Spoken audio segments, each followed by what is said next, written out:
Small nation, big ideas. Welsh science tackling climate change.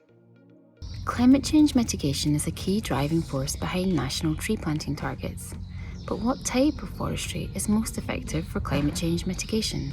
To answer this, we take a holistic life cycle approach looking beyond the boundary of just the forest itself.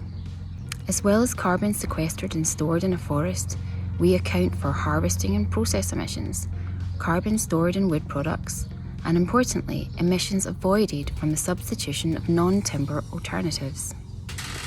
For example, using wood in construction locks up carbon long term and also has the added benefit of substituting high carbon alternatives like concrete and steel.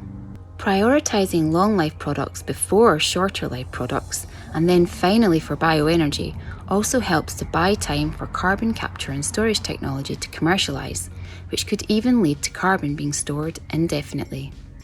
We found that commercial conifer forestry can mitigate over 2.5 times more carbon than conservation forest over the same period.